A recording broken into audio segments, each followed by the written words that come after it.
Research, innovation অথবা invention, এই কাজগুলো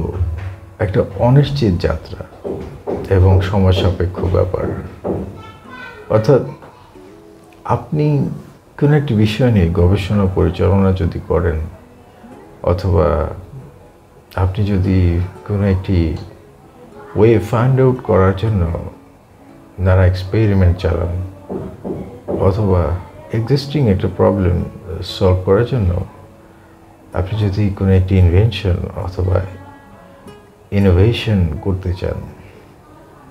এই পুরো বিষয়টা সময় সাপেক্ষ ব্যাপার এবং অধিকাংশ ক্ষেত্রেই এই কাজটির সাথে যারা সংশ্লিষ্ট তারা খুব বেশি আপনার তড়িৎ গতিতে কিছু করে না। তাদের ব্রেন অ্যাক্টিভিটিস চলমান থাকে এবং তারা অনেক বেশি ব্রেন ওয়ার্ক করে, কিন্তু তারা নিশ্চিতভাবে বলতে পারে না অথবা কোনো টাইমলাইন নাই গবেষণা বা ইনোভেশন বা ইনভেনশন রিলেটেড কোনো কাজে। কেউ কখনো ডেডলাইন দিতে পারবে না যে এই সময়ের ভেতরে আমরা একটি ওয়ে ফাইন্ড আউট করবো বা কোনো একটি জিনিস আবিষ্কার করে ফেলবো, কেউ বলতে পারে না। এবং যারা এই কাজগুলোতে ইনভলভ থাকে, আপনি হয়তো বাহির থেকে দেখে মনে হবে এই লোকগুলো তেমন কিছুই করছে না, আপনি হয়তো দেখবেন যে এই লোকগুলো ওরকম ব্যস্ত সময় কাটাচ্ছে না, অথচ এই লোকগুলো অনেক বেশি ব্রেন ওয়ার্ক করে এবং তাদের যে ব্যস্ততার পদ্ধতিটা সেটা সম্পূর্ণ ভিন্ন অন্যদের থেকে। অন্যদের বলতে আমি বোঝাচ্ছি একটা ইনভেনশন অথবা একটি গবেষণা সম্পন্ন হওয়ার পরে যে ফাইন্ডিংস হয়, অথবা ধরেন একটি প্রোডাক্ট তৈরি হলো, এই কাজের সাথে যারা সংশ্লিষ্ট এই কাজটি উদ্ভাবনের পরে যে কাজগুলো সংঘটিত হয় সেই কাজ থেকে সম্পূর্ণ আলাদা। অর্থাৎ উদ্ভাবন অথবা গবেষণা সম্পন্ন করার সময় যেই গতিতে কাজ হয়, বাইরে থেকে সেই গতিটা দেখা যায় না, অথবা যারা এই কাজের সাথে সংশ্লিষ্ট তাদেরকে হয়তো ওরকম ব্যস্ত মনে হয় না। কিন্তু একটা পারফেক্ট প্রোডাক্ট বলেন বা একটা উদ্ভাবনের পরে, ধরেন সেই উদ্ভাবনের উপরে ভিত্তি করে যে প্রোডাক্টটা তৈরি করা হয় এবং সেই প্রোডাক্ট যখন ম্যাস ম্যানুফ্যাকচার হয়, অর্থাৎ হিউজ ভলিউমে যখন আপনার প্রোডাক্ট তৈরি হয়, সেই প্রোডাক্ট ধরুন চায়নায় একটা ফ্যাক্টরিতে সেই প্রোডাক্ট ম্যানুফ্যাকচার শুরু হয়েছে। সেই প্রোডাক্ট ম্যানুফ্যাকচারিং কার্যক্রম থেকে শুরু করে সেই প্রোডাক্ট আপনার শিপে করে, বিমানে করে সারা বিশ্বে ছড়িয়ে দেওয়ার পরে ডিস্ট্রিবিউশন চ্যানেলের মাধ্যমে পর্যায়ক্রমে বিভিন্ন আপনার ক্যাপিটাল সিটি বা পোর্ট সিটি থেকে আস্তে আস্তে করে একেবারে রিমোট এরিয়াতে সেই প্রোডাক্ট পৌঁছে যাওয়ার পরে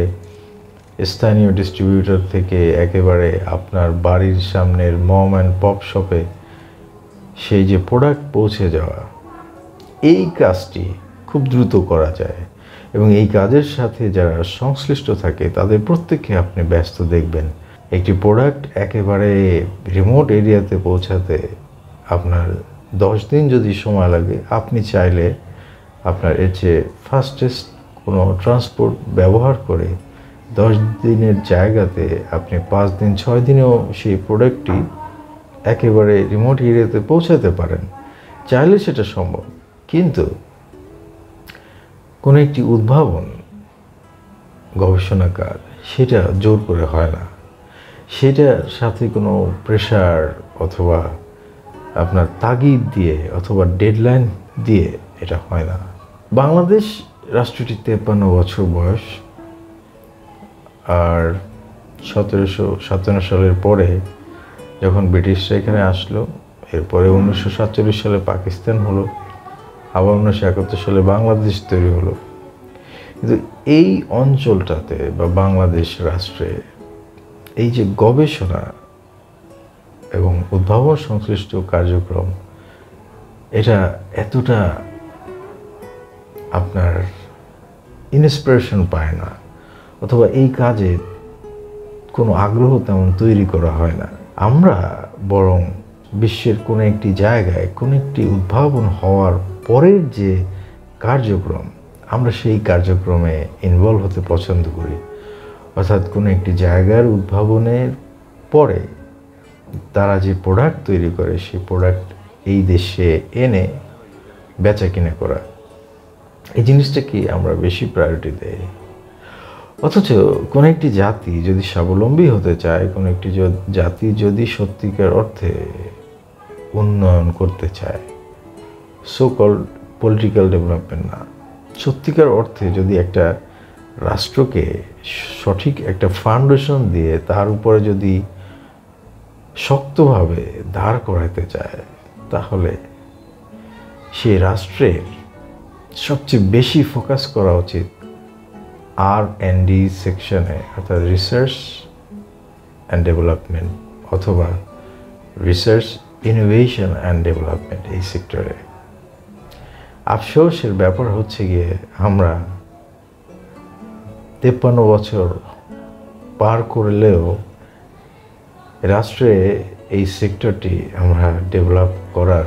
কোনো নমুনা দেখছি না। অথচ এই দেশে জ্ঞানী ব্যক্তির অভাব নেই,